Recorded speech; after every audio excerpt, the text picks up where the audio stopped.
সর্বনিম্ন গুনাহ হলো আপন মায়ের সাথে 36 বার কমপক্ষে জিনা করা। বলেন নাউজুবিল্লাহ। এইরকম কারবার আমাদের সমাজে আছে না নাই? সুদ খায়, ঘুষ খায়, হারাম খায়, পরের আইল ঠেলে জমি বাড়ায় নিয়েছে 5 হাত হয়ে দিক।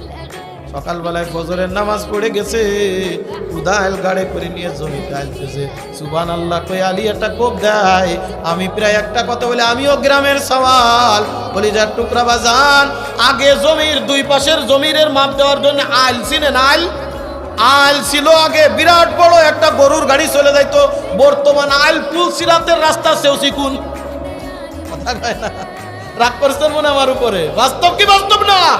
বর্তমান আইল পুল সিরাতের রাস্তাতেও শিখুন। ও এর পাশে ঠেলে, এর পাশে ঠেলে, ঠেলতি ঠেলতি এ অমুক দিয়ে কাটে।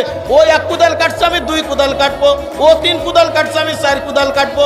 এই কাটতে কাটতে দেখবেন এখন ও দিয়ে আর মাটি আটে যাওয়া যায় না। একদিন আমার ক্ষেতের ভিতরে যাব, কিন্তু দেখি রাস্তার অবস্থা ভালো না। 3 বার আছাড় খাইছে আমার ছোট, 1 বুই পার হয়ে 2য় বুইতে যাব, 3 বার আছাড় খাইছে। মাইজে ভাই কয়, ওঠ রাস্তায় যে দাঁড়া, তোর বুই দেখা লাগবে না নে।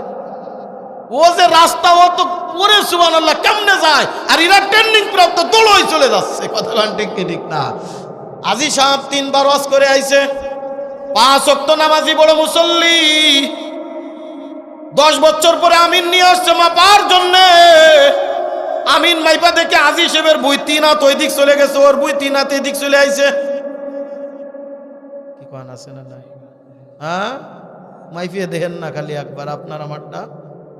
আজি সাহেব, মুফতি সাহেব, মুহাদ্দিস সাহেব, ওই যে 3 হাতের যে দানগুলো খাইলা, একে হালাল খাইলা আর হারাম খাইলা?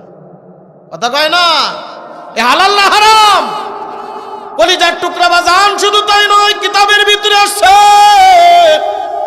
এই যে আমার সামনে বাদামের খোসা দেখতে পাচ্ছি, এই যে বাদামওয়ালা বাদাম বিক্রি করে, বেশিরভাগ বাদামওয়ালাদের সাথে এইগুলো হয়। বাদামের দাম জিজ্ঞাসা করলেন, ভাই শ কত করে? কয় 20 টাকা। কয় কি করলে? 3টে খাওয়া সারা। কি কইলে? এর মধ্যে 3টে খাওয়া সারা। তুমি তো চলে গেলে 20 টাকার দাম শুই না, ওই যে 3টা বাদাম খাইলে দাম দেবে কিনা? কেন?